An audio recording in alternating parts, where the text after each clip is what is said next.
얼마 전에 세계적으로 큰 흥행을 했었던 오징어 게임이라는 드라마가 있었습니다. 이 작품의 시작은 아주 기묘한 초대로부터 시작되죠. 삶의 벼랑 끝에 몰린 사람들에게 정체불명의 명함 하나를 건네면서 한 모임에 초대를 합니다. 초대한 자는 분명한 목적이 있습니다. 자신의 거대한 부를 통해서 인간의 본성을 시험하고 그 처절한 사투를 즐기려는 잔혹한 유희가 있었습니다. 반대로 초대를 받은 사람들은 각기 다른 기대를 품고 그곳에 찾아옵니다. 지옥 같은 가난에서 벗어날 수만 있다면, 또 내 인생을 단번에 역전시킬 수 있다면 이라는 그런 열망과 기대가 그들의 목숨을 건 게임장으로 발걸음을 걷게 하였습니다. 이런 초대와 반대로 오두막이라는 영화를 보면 주인공 맥이라는 사람이 자신의 막내딸이 유괴되고 또 죽게 되었을 때에 큰 낙심을 하게 됩니다. 그때 우연히 우체통에 편지 하나가 오는데 파파라는 분이 보낸 초대장입니다. 그는 그 초대장을 받아서 오두막에 가게 되고 또 자신이 치유받게 되는 놀라운 일을 경험하게 됩니다. 어떤 초대를 받느냐에 따라서 우리는 그곳에 가서 어떤 경험과 또 기쁨을 누릴 수 있고, 또 어떤 때는 큰 공포와 불행을 경험할 수가 있습니다. 모든 초대에는 초대하는 이의 목적과 초대받는 이의 기대가 서로 교차해서 그 모임이 이루어지게 됩니다. 오늘 우리도 그냥 주님의 전에 나온 것 같지만 사실은 다 하나님의 초대를 받고 찾아온 것입니다. 하나님께서 천국의 잔치를 베풀어 주시고 세상에서 누릴 수 없는 참된 평안과 은혜를 주시고자 우리를 부르셨습니다. 그래서 그 초대에 응답하며 이 자리에 나오신 우리 모든 성도님들은 하나님의 초대에 응답한 것이고, 하나님께서 준비해 놓으신 그런 하늘의 신령한 복을 함께 누리는 귀한 자리에 있다라는 사실을 꼭 기억하실 수 있기를 간절히 소망합니다. 오늘 우리가 읽은 시는 이 초청시로 불리고 있습니다. 그 이유는 본시의 첫 시작이 오라라는 말로 시작되기 때문입니다. 보통 우리가 지금까지 봤던 시들은 나의 하나님이여 혹은 여호와여라고 이제 시작을 주로 하게 되는데, 본시는 특이하게 오라라는 초청으로 시작됩니다. 본시는 왜 오라라는 초청으로 시작을 하고 있는 것일까요? 본시의 저자나 저작 배경에 대해서 알 수 없지만 본시가 히브리서에서 2번 인용됩니다. 근데 그 인용되는 구절을 통해서 그 이유를 추론해 볼 수가 있습니다. 히브리서 기자는 과거의 이스라엘 선조들이 하나님을 거역하다가 안식에 들어가지 못했다라는 이야기를 히브리서 3장 7절에 본시의 7절을 인용하며 말씀합니다. 히브리서 3장 7절에 보시면 그러므로 성령이 이르신 바와 같이 오늘 너희가 그의 음성을 듣거든 이라고 말씀합니다. 또 히브리서 4장 7절에 보면 본시의 11절을 인용을 하는데, 오랜 후에 다윗의 글에 다시 어느 날을 정하여 오늘이라고 미리 이같이 일렀으되 오늘 너희가 그의 음성을 듣거든 너희 마음을 완고하게 하지 말라 하였나니 라고 시편 오늘 본문의 11절을 인용합니다. 히브리서 기자는 당시 예루살렘에 살고 있었던 그리스도인들에게 믿음 흔들리지 말라, 하나님의 약속을 업신여기지 말라라는 경고를 이 시편을 통해서 인용하고 있는 것입니다. 그들은 하나님을 믿지 못했고 그 약속을 대수롭게 여기지 않아서 안식에 들어가지 못했고 가나안 땅에 들어가지 못했으니 우리도 하나님을 믿지 못하고 약속을 대수롭게 여기는 그런 잘못을 반복하지 말라라고 이야기하는 것입니다. 즉 이들에게 오라는 초청을 통해서 하나님의 선민으로서 무엇이 가장 중요한지, 또 우리가 섬기는 하나님이 어떤 분이신지를 바로 알게 하기 위해서 부르셨다라는 것입니다. 그 일을 위해서 오라라고 급박하게 시작하는 것은 그만큼 하나님의 선민으로서 무엇이 가장 중요한지, 그들이 섬기는 하나님이 어떤 분인지를 제대로 인지하지 못하고 있었기 때문에 와서 하나님이 어떤 분이신지, 또 우리가 섬기는 하나님이 어떤 분이신지를 깨우쳐라라고 우리를 오라고 촉구하고 있는 것입니다. 그렇다면 우리는 어떻습니까? 우리는 성도로서 무엇이 가장 중요하고 우리가 믿는 하나님이 어떤 분이신지를 매 순간 기억하고 있습니까? 우리는 늘 그것을 잊어버리기 때문에 하나님은 오늘도 우리를 예배의 자리로 초청하셨고 하나님이 어떤 분이신지, 또 내가 너희를 얼마나 사랑하는지 하나님의 말씀을 들려주기를 원하신다라는 것입니다.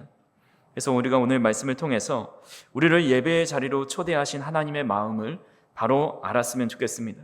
그리고 우리가 초대장을 보내신 분과 같은 마음으로 그 초대에 임할 수 있는 저와 우리 성도님들이 되기를 간절히 소망합니다. 첫 번째로 만물의 창조주이신 하나님의 위대하심을 찬양하기 위해서 우리를 초대하셨습니다.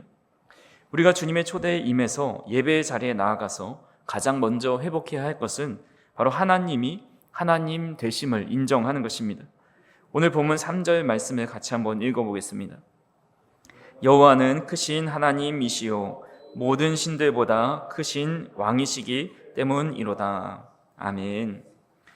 당시 고대 근동의 세계는 이른바 신들의 전쟁의 세계였습니다. 나라마다 자신들이 생각하는 또 만들어 놓은 수호 신이 있고 그 신이 세계 최고라 서로 주장합니다. 그래서 신의 이름을 걸고 서로 전쟁을 치릅니다. 그러면 전쟁에서 승리한 나라의 신이 다른 나라의 신보다 강한 신이 됩니다. 근데 신은 그 모든 세상의 우상들을 향해서 너희는 가짜다. 여호와 하나님이 모든 신들보다 크신 왕이시다라고 선포하고 있습니다. 성 어거스틴은 자신의 저서 고백록에서 이런 고백을 합니다. 오 위대하신 주님, 주님은 찬양받기에 합당하시나이다. 주님의 권능은 측량할 수 없으며 주님의 지혜는 끝이 없나이다 라고 고백합니다. 어거스틴이 발견한 하나님은 인간이 고안해낸 신이 아니었습니다. 그는 세상의 그 어떤 피조물도 넘볼 수 없는 사람의 지혜와 지식으로 측량할 수 없는 그런 권능과 지혜를 가지신 분이다 라고 고백하고 있습니다. 시인은 더 나아가서 비교할 수 없는 하나님의 크심을 자연 만물을 창조하시고 다스림으로 표현하고 있습니다. 그리고 본문 4절과 5절의 말씀을 같이 한번 읽어보겠습니다. 땅의 깊은 곳이 그의 손 안에 있으며 산들의 높은 곳도 그의 것이로다. 바다도 그의 것이라. 그가 만드셨고 육지도 그의 손이 지으셨도다. 아멘.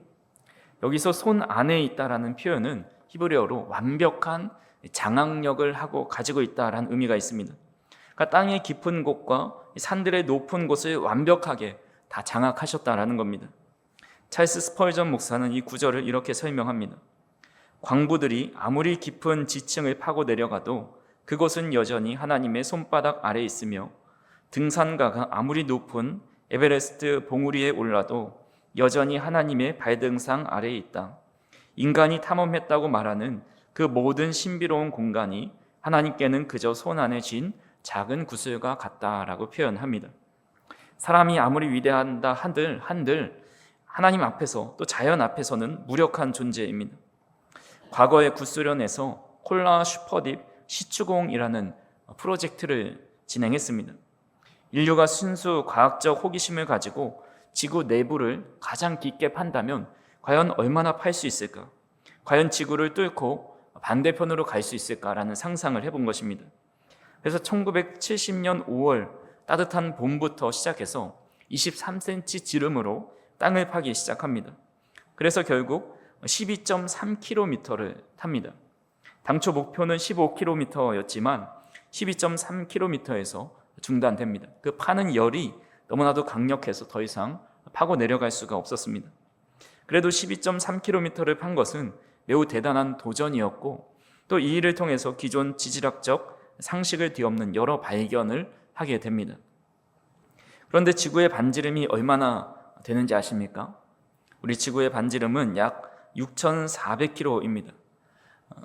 이 12.3km를 팠다는 것은 지구 해까지 약 0.2%밖에 파고 내려가지 못한 것입니다.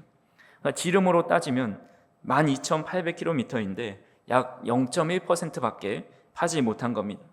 이것은 수박을 비교할 때에 그 껍질도 뚫지 못한 껍데기만 살짝 건드린 그 정도에 불과한 것입니다. 그러니까 인간으로서는 엄청난 성과를 거두었다 하지만 이 지구 전체를 놓고 본다면 작은 상처 하나 생긴 것밖에 되지 않는다라는 겁니다. 하늘로 올라가는 것은 어떻습니까? 프랑스의 수학자이자 물리학자이자 또 신학자인 블레즈 파스칼이라는 분이 이 우주의 크기를 계산해 봤습니다. 근데 그 크기를, 그 광활함을 보는데 이 천문학적 수치로도 계산을 할 수가 없는 것입니다. 그러면서 이런 고백을 합니다. 이 무한한 공간의 영원한 침묵이 나를 전율케 한다. 나는 그곳에서 아브라함과 이삭과 야곱의 하나님을 만났다라고 고백합니다. 아무리 넓게 얼마나 우주가 넓을까 생각을 해보고 또 우주에게 물어보지만 그 공간이 너무나도 무한해서 침묵으로 계속 느껴집니다. 그 광대한 우주를 만드신 하나님 앞에 정말 우리 인간 아무것도 아니구나라는 그런 깨달음을 얻게 된 것입니다. 우리는 삶의 깊은 골짜기를 만날 때가 있고 감당할 수 없는 큰 풍파를 만날 때가 있습니다. 근데 우리가 반드시 기억해야 할 것은 아무리 깊은 골짜기도 또 아무리 거친 파도가 우리 가운데 몰려와도 여전히 하나님의 손 안에 있다라는 것입니다. 하나님은 세상을 창조하시고 또 지금 이 순간에도 세상의 모든 만물을 완벽하게 주님의 손 안에 장악하고 계시면서 우리를 지키시고 인도하고 계시고 있음을 믿으실 수 있기를 간절히 소망합니다. 그렇다면 이 위험 앞에 선 우리 성도들이 가져야 할 마땅한 반응이 무엇입니까? 그것은 바로 압도적인 경외심이라고 할 수가 있습니다. 종교개혁자 존 칼빈은 기독교 강요 제1권에서 인간이 하나님을 인식하는 순간 느끼게 되는 감정을 바로 엄청난 공포, 경외감이라고 표현했습니다. 이것은 귀신을 보고 느끼는 공포감이 아니라 너무나도 거대하고 너무나도 거룩하고 너무나도 찬란한 존재 앞에 섰을 때 피조물이 느끼는 그런 전율이라고 합니다. 독일의 신학자 루돌프 오토라는 분이 하나님의 임재를 경험할 때 느껴지는 감정을 누미노제라고 이야기했습니다. 누미노제는 인간이 거룩한 존재 앞에 섰을 때 자신이 진실로 피조물임을 존재론적으로 통감하는 감정적, 미학적, 직관적 체험을 뜻합니다 라고 이야기합니다. 사실 이 말을 듣고 이게 무슨 말인가 이렇게 잘 생각이 드는데 무슨 말인지 이해를 못하는 게 당연합니다. 하나님을 인식하는 순간 도무지 인간의 이성으로 또 생각으로 또 그동안 느껴보지 못했던 그 두려움과 전율이 우리 마음 가운데 생겨나는 것, 그것이 바로 누미노제라는 것입니다. 우리는 모든 신들보다 크신 왕이요 땅의 깊음보다 깊고 또 하늘보다 높으신 하나님 앞에 이런 말로 표현할 수 없는 경외감을 가지고 있는지를 돌아보아야 한다라는 것입니다. 오늘날 우리의 예배에서 점차 사라져가고 있는 것이 이 거룩한 전율, 하나님을 향한 경외함이 아닌지 우리는 생각해 보아야 합니다. A.W. 토저는 그의 저서인 하나님을 바로 알자라는 책에서 하나님에 대해 우리가 어떻게 생각하는가가 우리 자신의 미래를 결정한다라고 이야기했습니다. 우리가 하나님을 모든 신보다 크신 왕으로 생각한다면 우리 하나님은 우리에게 그런 존재가 됩니다. 우리가 하나님을 온 세상을 창조하시고 땅의 깊은 것보다 깊으시고 어떤 것보다 높으신 분으로 믿는다면 하나님은 그런 하나님이 되시는 겁니다. 하지만 반대로 하나님이 나의 소원이나 들어주시고 필요할 때만 찾는 분이라고 생각한다면 하나님의 영향력은 우리 안에 그만큼 작을 수밖에 없습니다. 하나님이 어떤 분이신지를 바로 알고 깨닫는다면 우리를 위협하는 세상의 모든 문제가 작게 느껴집니다. 하나님을 경외함으로 두려움에 사로잡히는 것이 아니라 오히려 세상의 모든 공포로부터 자유롭게 되는 것입니다. 간절히 바라기는 저와 우리 성도님들이 만물의 창조주이신 왕의 위엄에 압도될 수 있는 은혜가 있기를 간절히 소망합니다. 온 우주를 손안에 쥐고 계신 하나님께 감사의 노래를 부르며 또 즐거이 외치며 살아갈 때에 세상의 모든 공포와 두려움은 다 사라질 것이고 하나님만을 우리의 왕으로 또 가장 위대하고 존귀하시고 가장 두려우신 분으로 그러면서 가장 사랑스러우신 분으로 변화될 수 있기를 간절히 소망합니다. 그렇다면 창조주 하나님께서 우리가 하나님이 어떤 분이신지를 바로 알기 위해서 우리를 예배의 자리로 초대하셨다면 우리는 하나님께 어떤 모습으로 그 초대의 자리로 나아가야 하는지 오늘 본문 6절에 이렇게 말씀하고 있습니다. 같이 한번 읽어보겠습니다. 오라 우리가 굽혀 경배하며 우리를 지으신 여호와 앞에 무릎을 꿇자. 아멘. 시인은 예배의 자리로 또 하나님의 초대의 자리로 나아갈 때 굽혀 경배하며 나아가고 무릎을 꿇고 나아가라 제시하고 있습니다. 고대 근동에서 왕 앞에 무릎을 꿇는 것은 자신의 생사 여탈권이 왕에게 있음을 인정하는 행위였습니다. 가장 강력하고 위대하신 왕 앞에 누구도 무릎을 꿇지 않을 수가 없다라는 겁니다. 평양신학교 교장을 지냈었던 최필근 목사님이라는 분이 있습니다. 이분이 한학과 동양학 그리고 해박한 신학과 철학을 겸비한 신학자였습니다. 근데 본래 이 목사님은 철저한 유교 가정에서 태어났습니다. 그래서 유교 경전을 심도 있게 살펴보면서 자랐습니다. 근데 그가 14살이 되던 1898년도에 아버지가 먼저 복음을 받아들이게 됩니다. 근데 당시 소년이었던 이 채필금 목사님은 크나큰 충격이었습니다. 왜냐하면 자신의 아버지가 이 600여 권의 책을 쌓아놓고 공부하던 유명한 한 학자였기 때문입니다. 채필금은 공자에게 이렇게 하소연했다고 합니다. 공자시여, 아버지가 그리스도교를 공박하고 유교를 옹호하는 글을 쓰시겠다더니 기독교 경전 성경을 보시다가 불행하게 그리스도교에 빠지셨습니다.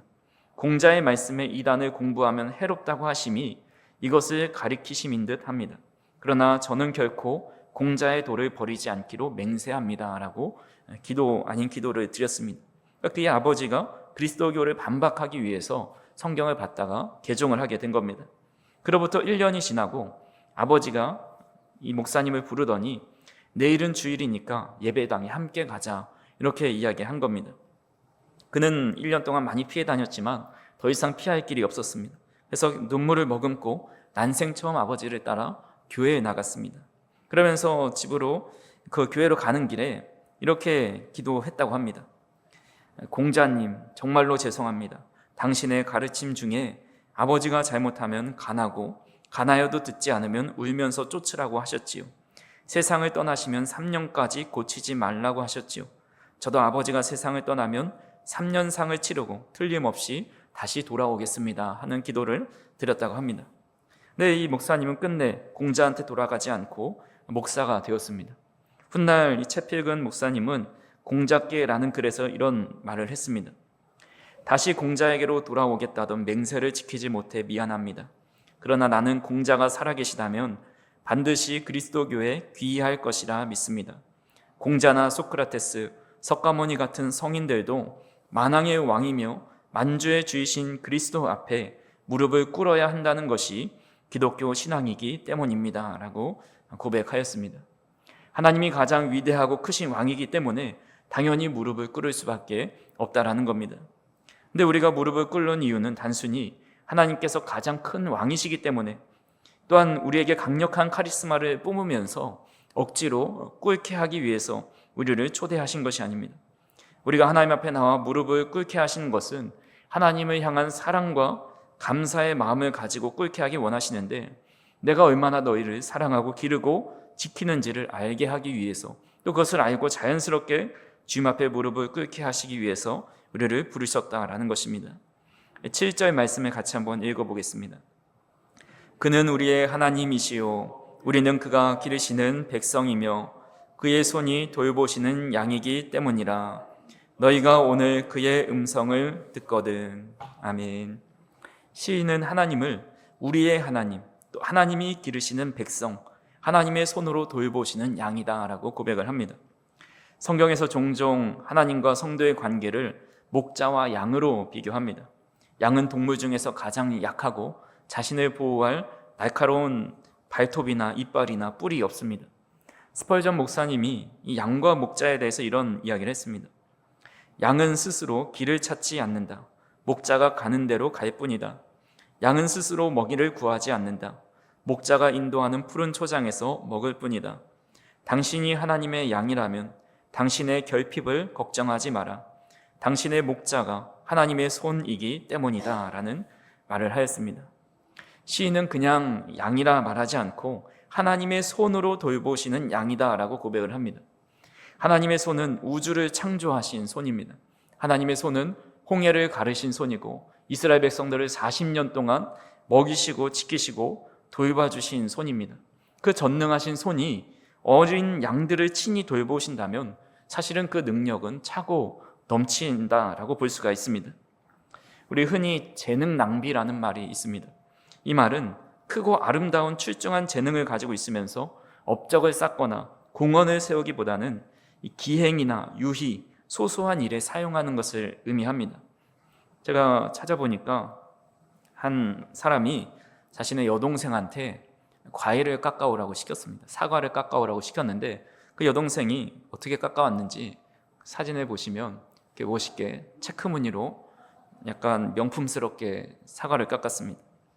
또 어떤 학생이 껌을 먹고 껌종이에 있는 은박지를 가지고 책상에다가 붙여놓고 또 우리나라를 저렇게 멋있게 모형을 만들어 놓았습니다.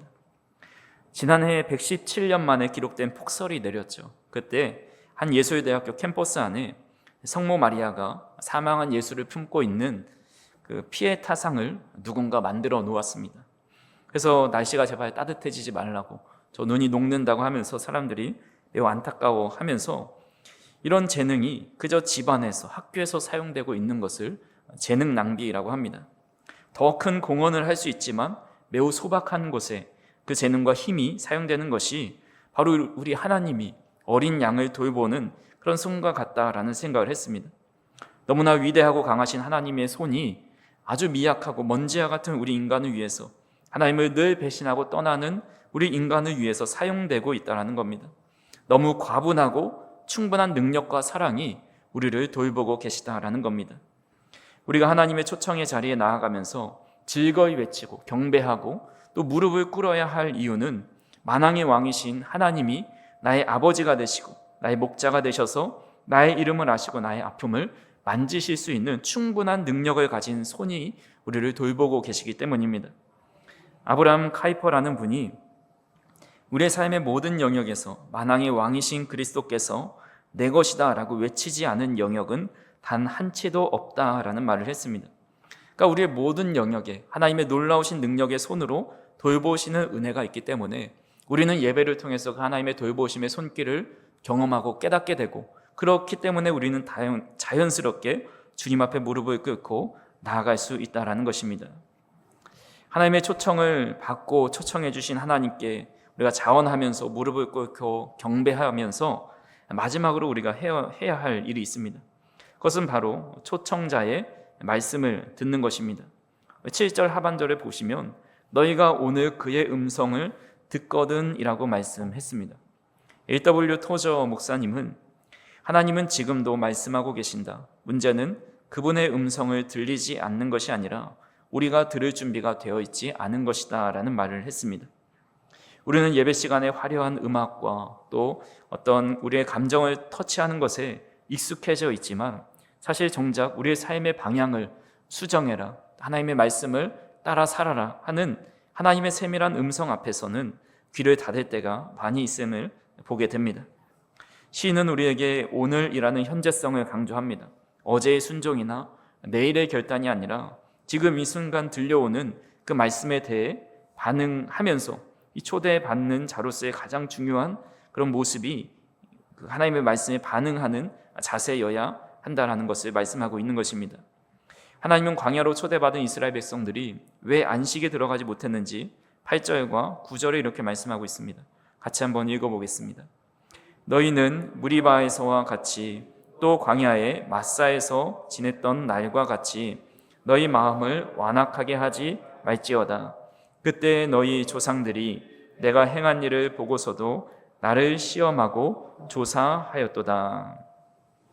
여기서 언급된 무리바와 마사는 출애굽기 17장에 기록된 말씀입니다. 이스라엘 백성들은 홍해를 건너는 기적을 체험하고 또 하늘에서 내리는 만나를 먹으면서도 정작 마실 물이 떨어지자 하나님을 원망하면서 여호와께서 우리 중에 안 계신가 보다라고 하나님을 시험합니다. 여기서 8절에 마음을 완악하게 한다라는 그 말은 히브리어로 카사라는 말인데 목이 뻣뻣해지다, 돌처럼 굳어지다라는 의미가 있습니다. 또한 10절에 보시면 그들이 그냥 미혹되었다 하지 않으시고 마음이 미혹되었다라는 말씀을 합니다. 성경 주석가 매튜 헨리는 이 장면을 보고 이렇게 탄식합니다. 이스라엘의 비극은 물이 없었던 것이 아니라 하나님을 향한 신뢰가 없었던 것이다.